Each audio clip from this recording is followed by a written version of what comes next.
Not too long ago, a challenge was issued for woodworkers to find a table and turn it into a pallet. I Let's was go. perusing Marketplace and found this table, so I loaded it up, Three and angle here's the brackets, story. screws and hot glue as well. With the issue of the table now out of the way, I decided to set myself to work dismantling the table to see what it was made of. This proved to be a laborious process, complicated by someone's ingenious way of repairing it. It wasn't hot glue, but it was a heck of a lot of silicon that I spent a long time chiseling off. I wonder what will become of those legs later. So it's like a hardwood. Which I dutifully decided to cut up using the table saw. Much easier than trying to do it with a jigsaw, squarer cuts, but it was a little bit tippy and, safety first, kids.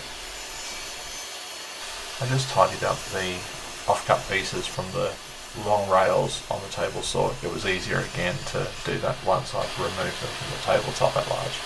Once the table's destruction was assured, I gathered the appropriate pieces of what was left over and then settled in to do some working out for the formula of woodworking success on the internet.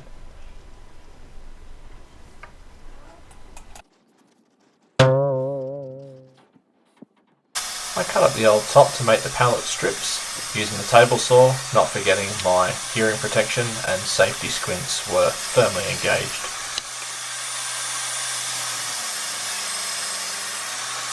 I brought in my fresh pile of hard and mixed sausage wood into the shed so I could cut everything to length on the miter saw, first cutting nice neat ends and then chopping things up and arranging them into what would become the pallet of doom. This was the first of many mistakes. Not allowing for the curve of the saw blade meant that my pallet slats would not be that evenly spaced. And my other mistake was using my grossly underpowered Azito nail gun. Never mind, spacer blocks to the rescue, and we'll carry on in the tradition of pallet makers of the past. Whether it was the smell of the glue, or perhaps the energy lost through having to tap in nails that the power tool should have easily knocked in on its own, I was starting to get philosophical and wondering, did other pallet makers feel this way? And maybe even, what would the pallet think? It started to make me wonder and question reality. I'm out here sweating, working on this pallet, and it's kind of got me a bit philosophical thinking about pallets because pallets are the gateway drug to woodworking. They're the thing that people that get into woodworking start off with because, if I can do this without getting glue all over myself, they're free, they're accessible, they're sort of considered a waste product. It's a strange state of affairs to be taking something that was purposeful and meaningfully constructed and turning it into what would be considered a waste product. But then it got me thinking about, if you asked a pallet if it was a waste product, what would it say? Probably not, because being a pallet now has a whole new meaning. It means that something has purpose, and even more so now, pallets end up with an extra life. They get a second go round. That's my take on it. Like if you asked a piece of wood, would it like to be a coffee table? It would be a coffee table forever. It'd be a coffee table until it just became landfill.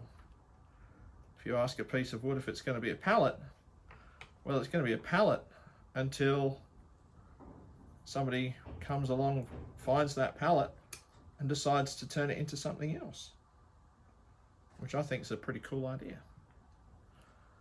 So it's a bit like Benjamin Button, reversing the narrative, flipping the script, and turning a table into a pallet.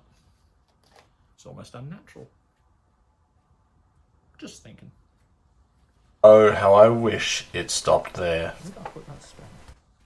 I need to make, well, I need to make another slat across the middle, don't I? For this pallet, there needs to be one across here. So what I'm thinking is, maybe I can, that's all I've got left of the top, it's not much of a slat. But I do have some of the legs left, or some of the side rails, so maybe if I cut them that thickness, maybe I can join two together somehow across there with a block through the middle. Maybe I can even make some kind of block to go in there and join it together like a third runner. I think I'm going to do that. We'll see how it works. Find some way to splice two together.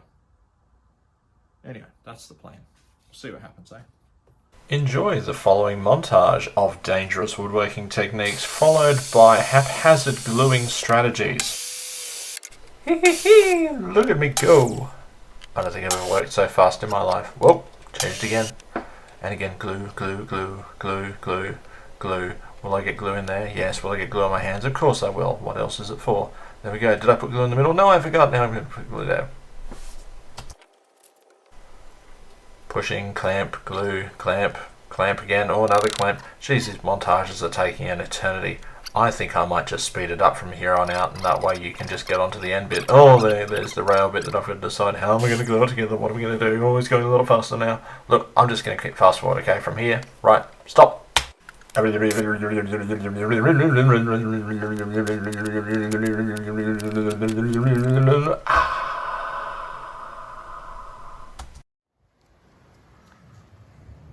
With my mission complete, I decided to do what anyone would normally do with the pallet, followed by a well-earned rest where I could contemplate my next project and celebrate the wondrous thing that I'd achieved.